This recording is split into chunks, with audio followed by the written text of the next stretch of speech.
Beautiful Monday morning, Labor Day long weekend. Kids are back to school tomorrow. I was gonna do this video last night, but I was watching a little bit of Jiu-Jitsu. CJI 2 was the event that was on, a special event. So I got caught up in that. Yeah, that's my other hobby. I know a lot of you guys probably don't know what Jiu-Jitsu even is. But if you guys do, comment down below. Let me know. Hey, I do Jiu-Jitsu and I collect diecast like you. Anyways, we're gonna do our weekly video. This is what I think the series is now, where I show you guys what I opened up in the last week. So I opened up all these pieces here on my Instagram. I make a reel for each video, so check that out. It's the same username. This is my Diecast Life. If you don't already know, if you're not already subscribed there, sorry, if you don't follow me there, follow me up. But yeah, let's check out these cars. I got some Pop Race, obviously, you know I love them. Some NO64, some Tarmac, and yeah, a little bit of Hot Wheels. One Hot Wheels. Like I said, this is what I opened up in the last week. Generally speaking, I open up one item a day. That's usually more of a high ticket item. High ticket as in, like, you know, obviously more than a main line. You know, we're talking about you know, a Pop Race, a Mini GT, Tarmac, something like that.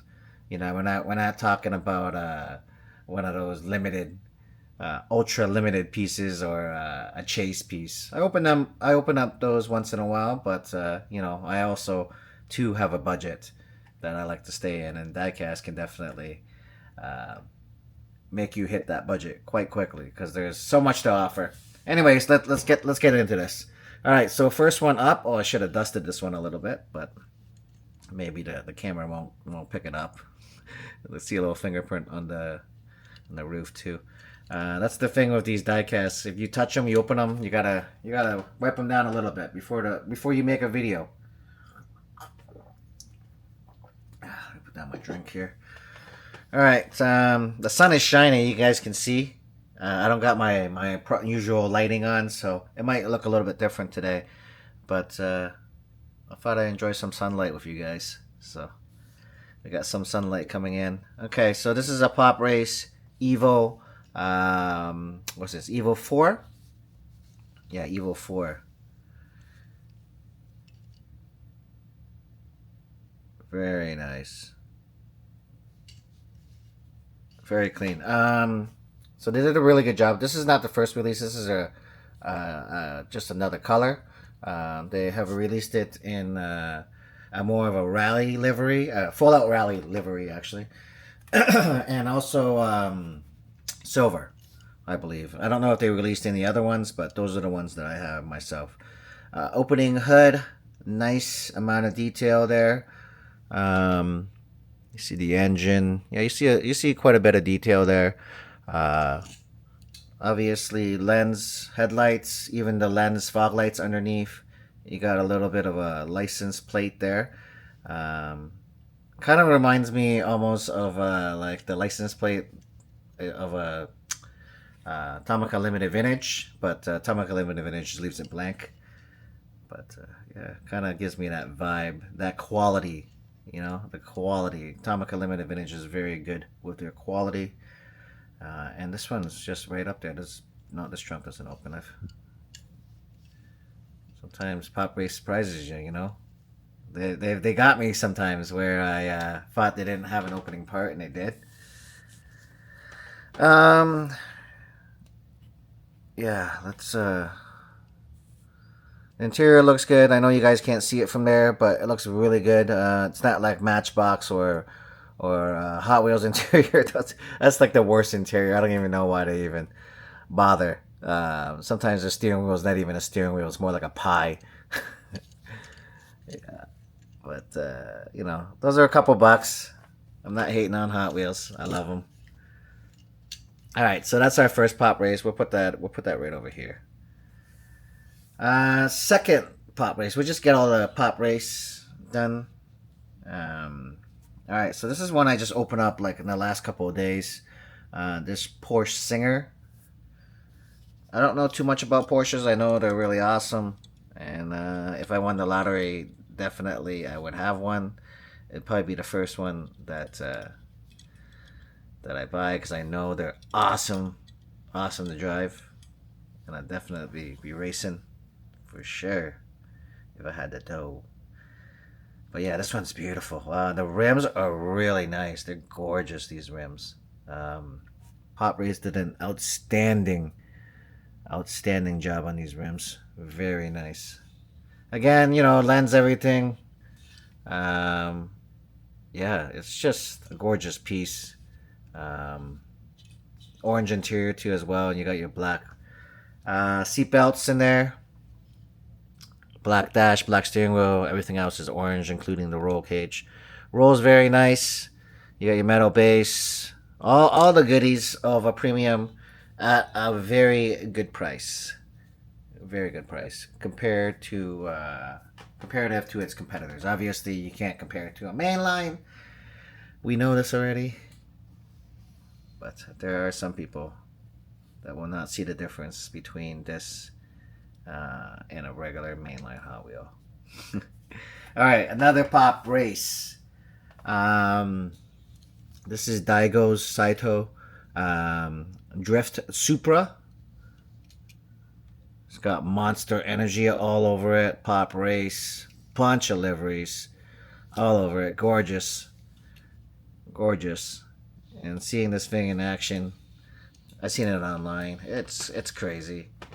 I had to have the opportunity to meet Daigo, also sit with him in a drift car and him drifting. So that was quite the experience. I think it was a Supra too, actually, that I was in. It wasn't this one. It was more of a blue one. When we were at his Flat 5 compound. Yeah, that was a really awesome experience. Definitely once in a lifetime experience. I really, really grateful and enjoyed it. All right, next piece up is an NO64. Let's move these over a little bit, guys. These are kind of getting in the way. Maybe we just move them back here.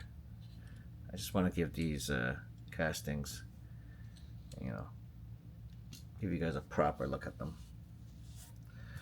NO64, yeah, this is like that 787B. You guys might be familiar with that. That one's a little bit more famous than this one is.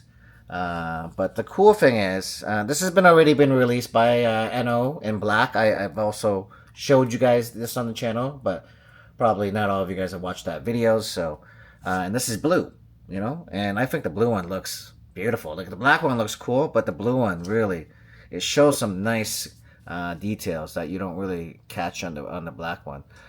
Double antennas, you guys see that right there at the top? Double antennas. Yeah, you got to be really, really careful with this one. This is where it gets really separated from a model versus something like Hot Wheels being a toy. You can drop a Hot Wheel, you can give it to your kid, and they can chip the paint and that kind of stuff, but they can't like physically start like ripping parts off of it. Well, they could if they bit the wheels and stuff, but this is much easier. This is obviously a model car, and yeah, so on top of the really fine antennas, I don't know if you guys can see it. I'll try to angle it so you guys can kind of see it.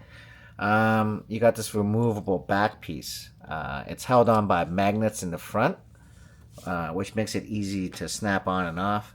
And then it shows these gorgeous details. Like this is 1x64, guys. That's my hand there. You can see how small my fingers and stuff. You can see how small those details are. And they do such a great job. It is very, very enjoyable to collect 1x64 cars. You're not just collecting it, like buying it, obtaining it, putting it away, or maybe you actually open it and put it in your display. You can actually do more with it. There's more to check out. It's just great time to be alive and have this kind of detail in your 1x64 models. Very nice. It's not good enough to have opening or removable parts these days. You gotta have it done well. You guys hear that? That's the magnet. That's the magnet clipping on. Such a satisfying sound. Beautiful. All right, so that's from NO. NO right now is probably my second favorite brand. Pop Race being my first. All right, check out this beauty.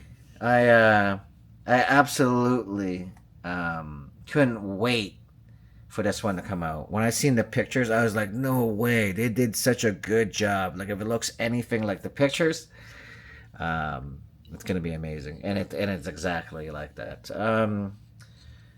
Now I know Pico or Micro Turbo slash Micro Turbo have made this model as well. But I feel, and I have it. I feel that one was like very small, and the headlights were very hard to move up and down. That one looks very good too as well. I think this one beats it by a little bit in regards to the look. But definitely the scaling, I think I like this one better. I don't know which one's more accurate, but I do like this one better. I find the Pico one very small, and also the packaging for the Pico one. It was weird. It was like in their early stages where they had this acrylic case and it would like open up in the middle. It was just weird, very different than how other ones opened up, and not in a good way. So it was just kind of annoying. So I to me it doesn't really matter too much, but to those guys that that might take it in and out of the box, or it's just weird. And it didn't look good in the box too because it had that split in the middle, where it would open up in the middle, so it didn't look good that way either in the display case. Anyways, yeah, enough about that one. That one is a good piece. Don't get me wrong, okay, but this one is new. You can get this one. You can order this one. You can buy this one currently. This is kind of like the stuff I like to show on this channel, and stuff that you can get as a normal person currently, unless you live in a weird country where there's crazy import tax and stuff like that. I don't know what to say. Talk to your prime minister, your president, or whoever is in charge. Tell them to chill on a diecast. Anyways, yeah, it's a beautiful piece, and the headlights they go up and down. There's a switch right here, right in the front. It's very, very smooth, the switch, and then you can move. Let me see if I can do this and show you guys. Yeah, you guys can see headlights up, headlights down. You can do it real fast. That'd be cool if they had like another switch where it made it wink instead. that'd be cool. Anyways, very nice piece. I'm gonna leave the headlights up for you guys. You guys you can barely see it anyways. It's over here. Okay, next two are Tarmac. We're gonna show them at the same time. They came in those bigger boxes. This one came with some cards, like some collector cards. Tarmac does that now. They love making those collector cards, which they're growing on me. I'm not gonna go out of my way and collect them, but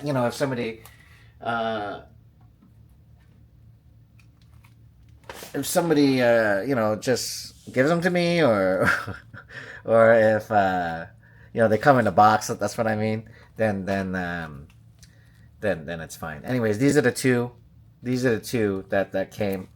I was just showing you some other one there for a second.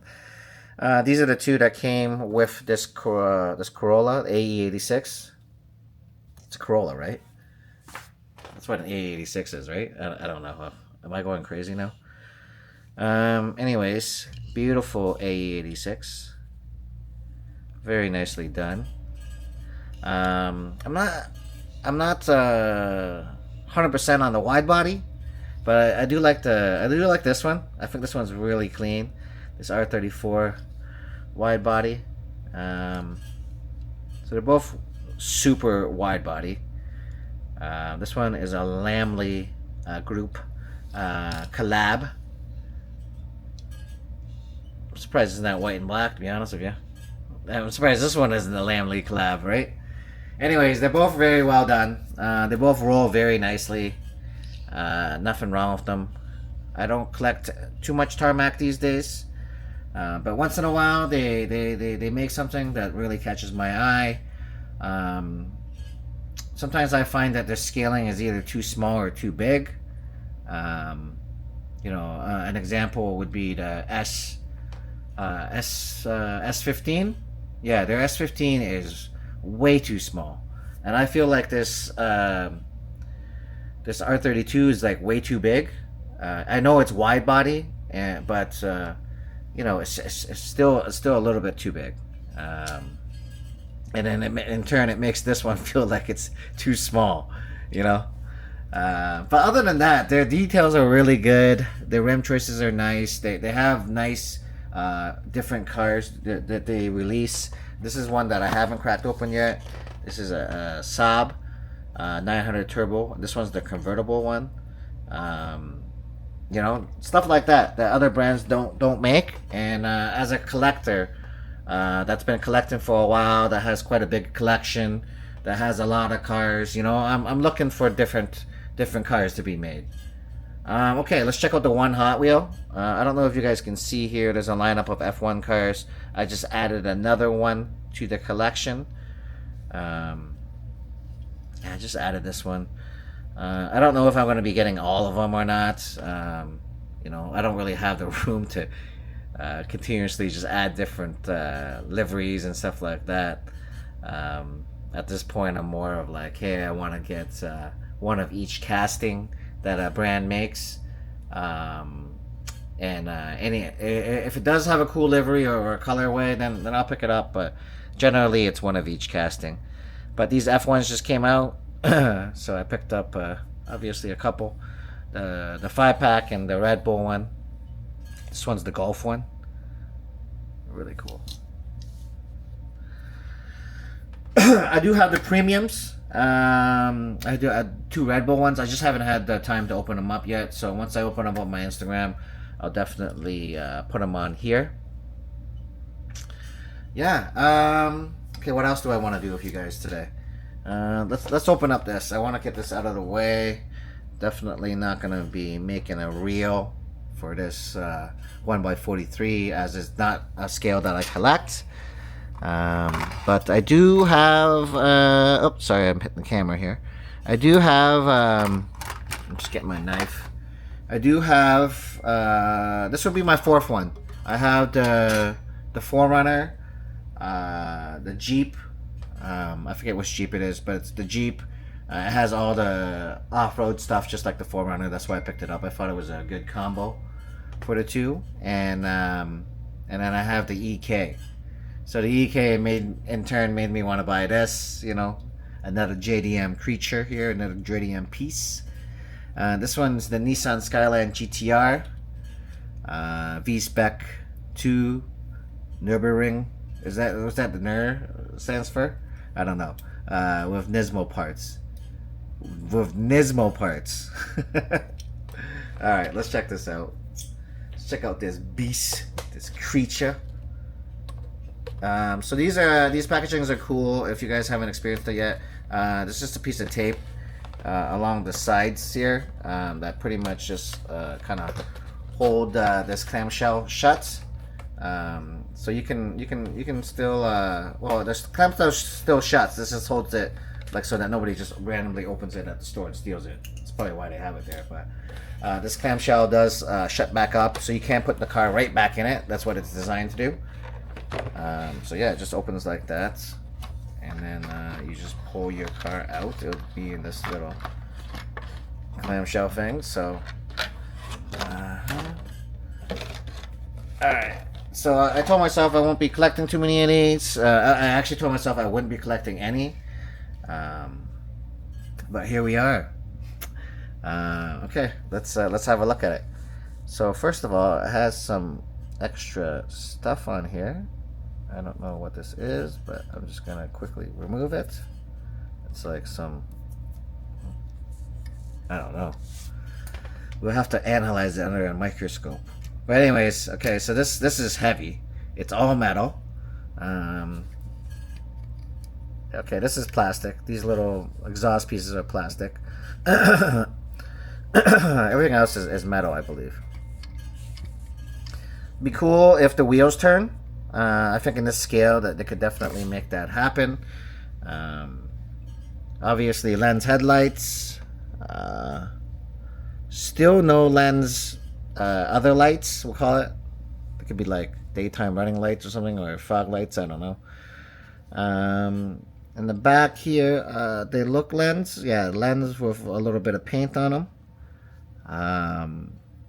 Yeah, overall it looks very clean. It does have the brake disc in there, braking system in there, and it says Nismo right on the spoke of the rim.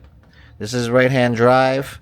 Interior looks decent. It does have like an outline of gauges and stuff. I believe it says GTR on the steering wheel. Yeah, the interior definitely looks way better than a 1x64 interior. So definitely it's stepped up there, obviously, because of the scaling. They still don't have any silver paint or any reflective material in the side mirrors here. Okay. Because this is quite a bit more expensive than your typical premium. So are you just getting something that's larger? And this is way more expensive than those other brands those other brands that do this scale. And those other brands that do this scale typically are wine backs too, so you get another feature with it, and this isn't. So you gotta know, like, is this worth it to you? Now, if you're a Hot Wheels collector and you got a couple of these already, obviously, okay, you're gonna spend the money and pick it up. Rubber tires, yeah, rubber tires, riveted on, not screwed in. It'd be cool if they were screwed in. I don't know why, but that would have been cooler, I think. You got your wiper detail on the back. Yeah, it's nice. It's heavy. Is it worth the money? It's up to you. This is it's up to you. It's not crazy expensive. I believe that I've seen them. This is Canadian dollars. I've seen them between like 15.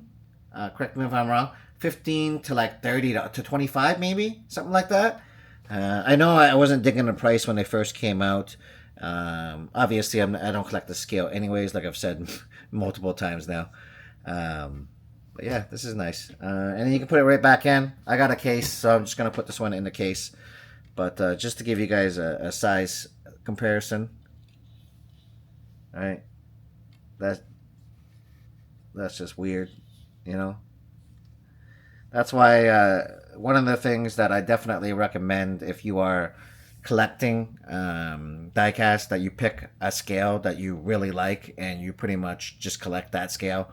Obviously, you can have a couple pieces, but just to bring some to make your displays look nice and be uniform. I always recommend picking a scale. And the more you zone in on something, the more reasonable this collecting thing is going to be. I always said that if I was rich and I had unlimited space, I would collect everything, from toys to cool anything. If I seen it, I would collect it, right? But I narrowed it down to diecast and a scale. But I do collect any car that's pretty much real, race car, normal car. Your Japanese, your JDMs, your US cars, your Euro, your supercars, your hypercars, any kind of car, right? So I didn't narrow it down too much, but I did narrow it down to a hobby and a scale. Now, if you're one of those guys that nails it down to a hobby, a scale, a particular brand, maybe you only collect Hot Wheels, maybe you only collect Pop Race, and some people narrow it down to, hey, I'm only going to collect Hondas, right? Or some people even more, like they'll only collect a certain kind of Honda or a certain kind of Porsche, and then that saves them a lot of money. That might actually get them in trouble too, because then they're gonna start going after like high-end pieces, if there are any high-end pieces. So you got, I guess you got to decide that too if you're a new collector, if you want to collect higher-end pieces or if you want to collect just normal stuff. I try to stay with the normal stuff. I like I don't want to say I like quantity over quality. I just like quantity. Quality has to always be there, but I like quantity over the one or two very, very expensive pieces. Yeah, you're not gonna see me out there spending $200+ on one piece. Unless it's something that I feel like to me at that point, personally to myself, it's worth that much, you know. But it would have to be like an insane custom or something like that, that I would think, yeah, this guy definitely put in the time, and it's a vehicle that I really want. Something like that, you know. I'm just not gonna, yeah. Anyways, I'm going on and on and on, guys. Probably wasting you guys' day. Thank you for watching. I will see you guys in the next video. I'm going to go back and do more case videos, show you guys the rest of my cases. Probably give you guys another walk around my collection if you guys want to check that out. Comment down below if you're still watching. If you want to see an update on my collection, because I have updated, you know, a little bit more. But yeah, I will see you guys in the next video. Peace.